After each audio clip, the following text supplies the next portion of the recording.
नाबार्ड के चेयरमैन श्री साजी केवी जी के द्वारा कहा गया है कि फाइनेंशियल ईयर 2026 के लिए किसानों का कर्ज बढ़कर 32.5 लाख करोड़ रुपए होने वाला है, जो कि पिछले यानी कि 2024-25 के लिए देखा जाए तो 28.69 लाख करोड़ रुपए था। अब देखिए किसानों का कर्ज जिस हिसाब से बढ़ रहा है, क्या उसी हिसाब से किसानों की आय या किसानों की जो आमदनी है वो बढ़ पा रही है? तो देखते हैं आगे, लेकिन उससे पहले बताना चाहता हूं कि इस 28 लाख करोड़ रुपए में से लगभग 60% लोन जो है वो किसानों के द्वारा शॉर्ट टर्म लोन के रूप में लिया गया है, क्रॉप लोन के रूप में लिया गया है, जिसको किसान अपनी इनपुट को यानी कि लागत को परचेज करने के लिए खरीदते हैं। फसलों के अंदर जो भी उनको जरूरत है, उर्वरक, बीज, फर्टिलाइजर्स, पेस्टिसाइड्स, उनको परचेज करने के लिए या जो सेल्फ कंजप्शन होता है उसके लिए ये लोन लिया जाता है किसान क्रेडिट कार्ड के तहत। और किसान क्रेडिट कार्ड लोन आप लोग जानते होंगे, इसके तहत जो किसान लोन लेते हैं उनको 3 लाख तक का लोन 7% ब्याज दर के ऊपर दिया जाता है, और कोई किसान अगर टाइमली रीपेमेंट कर देता है तो उसको 3% ब्याज दर की छूट फिर से मिल जाती है,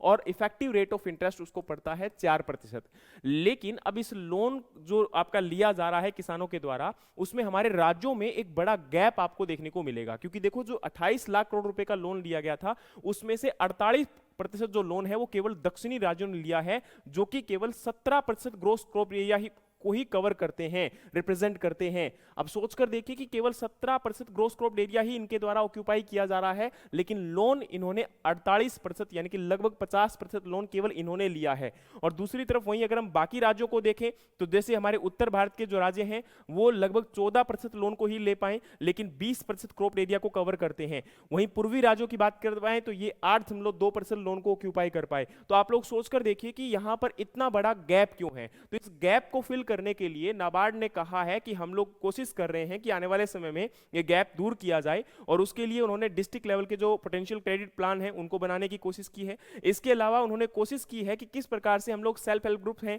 या joint liability group, micro enterprises और आपका जो स्किल इनिशिएटिव्स हो सकते हैं या फार्मर प्रोड्यूसर ऑर्गेनाइजेशंस हैं उनको बनाने की कोशिश की जा रही है, उनके तहत किसानों को अप्रोच किया जा रहा है। अच्छा, ये गैप क्यों है या इतना बड़ा मतलब यहाँ पर ये अंतराल क्यों देखने को मिल रहा है? तो उसके लिए बताया जा रहा है नाबार्ड के द्वारा कि अभी रिसेंटली यहां पर एक तो सबसे बड़ा कारण है कि ग्रामीण क्षेत्रों में जो बैंकिंग इंफ्रास्ट्रक्चर है, वित्तीय ढांचा है, वो उतना अच्छा तरीके से डेवलप नहीं हो पाया है। दूसरा है कि किसानों को वित्तीय जानकारी भी उतनी अच्छी नहीं है, उनको नॉलेज इतनी अच्छी नहीं है, उनकी जो फाइनेंशियल लिटरेसी है वो बहुत कम है, और साथ में उस लोन को, उस क्रेडिट को कैसे यूज करना है ये भी उनके पास उतनी अच्छी पहुंच नहीं हो पाई है। तो इसको डेवलप करना बहुत जरूरी है। तो देखिए, केवल किसानों को लोन या कर्जा उपलब्ध करवा देने से किसानों का भला नहीं होने वाला। जब तक एक समान रूप से लोन उपलब्ध नहीं होगा किसानों को, और उसके साथ में जो ग्रामीण ढांचा है, ग्रामीण इंफ्रास्ट्रक्चर है, उसको डेवलप नहीं किया जाएगा, जब